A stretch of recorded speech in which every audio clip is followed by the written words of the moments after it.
Irmãos, graça e paz, que é o professor Ney, e hoje eu quero fazer uma reflexão a respeito de algo que vem ocorrendo nos púlpitos das igrejas brasileiras. Ora, com muita frequência eu vejo alguns vídeos nas redes sociais, no YouTube, no Instagram, às vezes até alguns colegas me enviam vídeos de algumas verdadeiras aberrações que têm acontecido pelos púlpitos de nossas igrejas, sabe? É gente usando inteligência artificial para elaborar sermão. É gente dizendo que não vai orar se o irmão não for dizimista ou ofertante.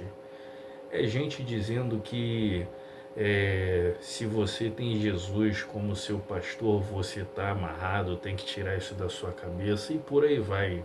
Um monte de insanidade, um monte de verdadeira barbaridade tem ocorrido nos nossos púlpitos, no púlpito das igrejas.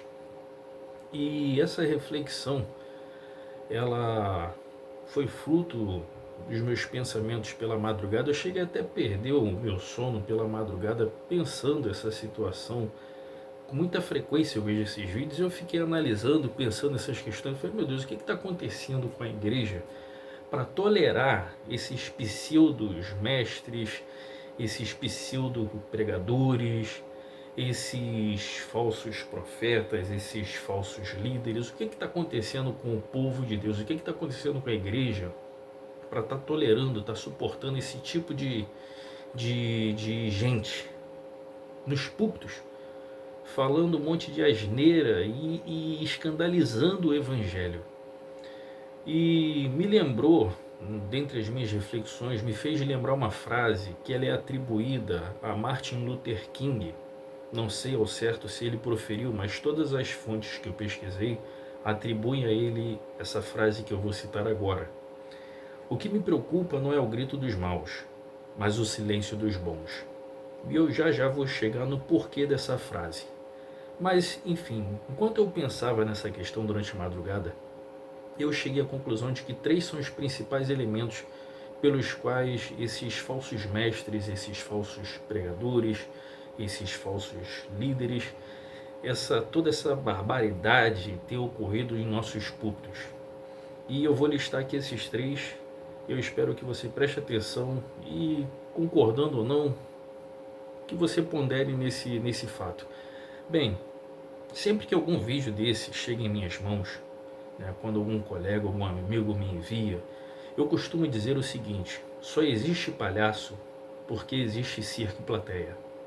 Se não houver circo nem plateia, o palhaço perde o emprego. Então isso é uma forma de eu dizer o seguinte: essas pessoas, elas só estão ali falando esse monte de asneira, escandalizando o evangelho nos púlpitos das igrejas, primeiro porque tem circo, ou seja, uma igreja que acolhe esse tipo de gente. E segundo, porque tem plateia para dar ibope para esse tipo de gente. Porque se não tivesse plateia, esse tipo de gente que anda por aí de igreja em igreja, de galho em galho, falando asneiras, falando coisas que não tem fundamento nenhum nas escrituras, mas empregando um monte de técnicas, um monte de falácias e arrastando multidões juntos com eles. Se não tivesse plateia, esse tipo de gente não estaria pelas igrejas. E aí, dentro de minha ponderação, eu chego à conclusão de que três são os principais elementos pelos quais essas pessoas têm tido êxito. Em primeiro lugar estão os pastores. Ora, o pastor ele é o responsável por quem sobe ao púlpito.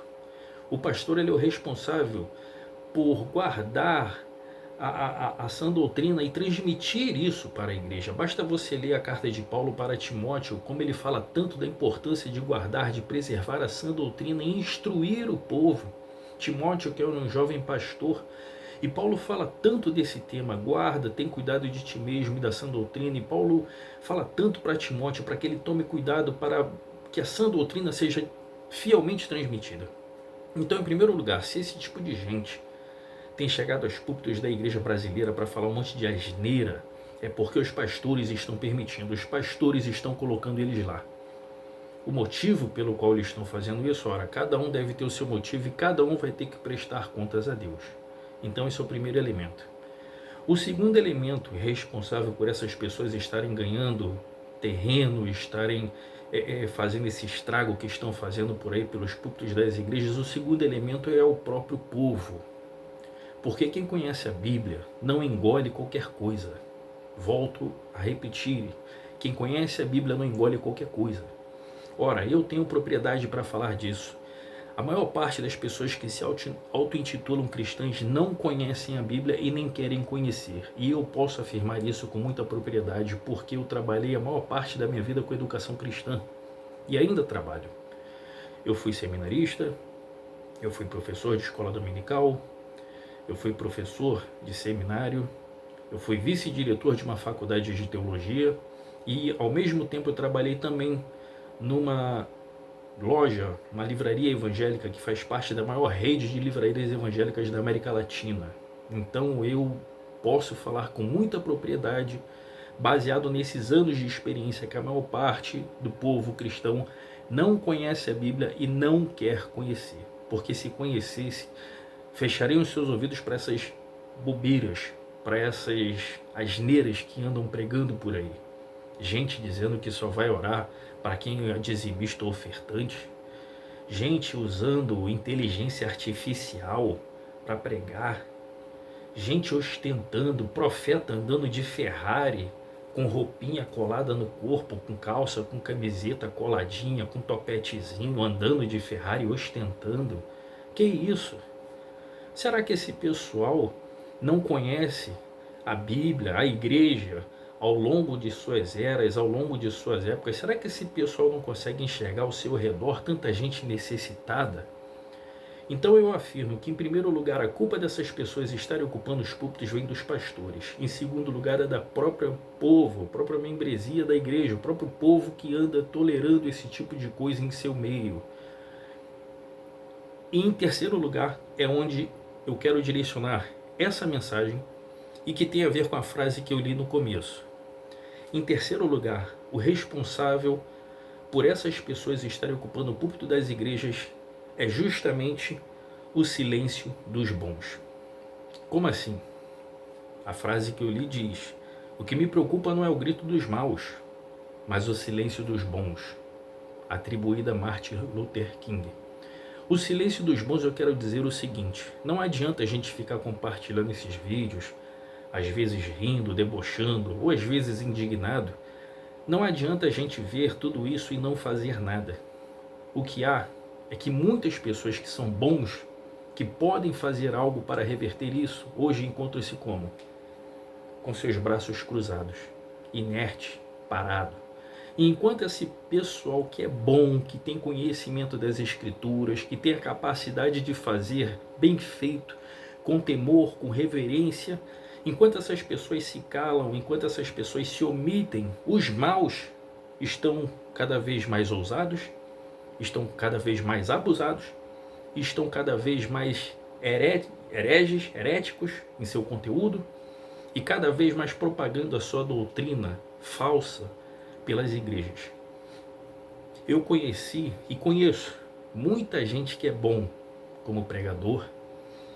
Eu conheci e conheço muita gente que é bom como escritor, muita gente que é bom, um exímio professor, excelente professor.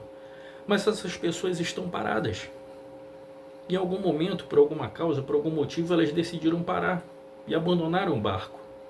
Ora, eu não conheço na Bíblia aposentadoria dentro do reino de Deus para servo de Deus. Eu não conheço na Bíblia aposentadoria para servo de Deus. Pelo contrário, a Bíblia diz que ainda na velhice dariam frutos.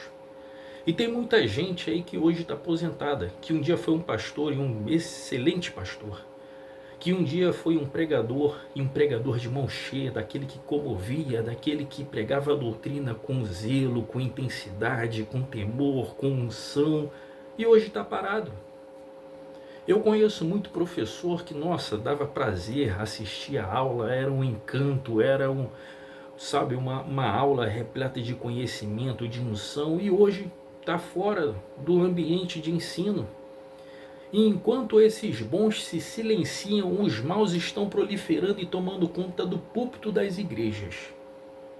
E é para você que eu quero direcionar essa palavra hoje, para você que um dia foi um pastor, um presbítero, um diácono, um evangelista, um obreiro, para você que um dia foi um professor de EBD, para você que um dia trabalhou com jovem, com adolescente. Olha quantos jovens estão se perdendo, olha quantas crianças, olha quantos adolescentes estão se perdendo.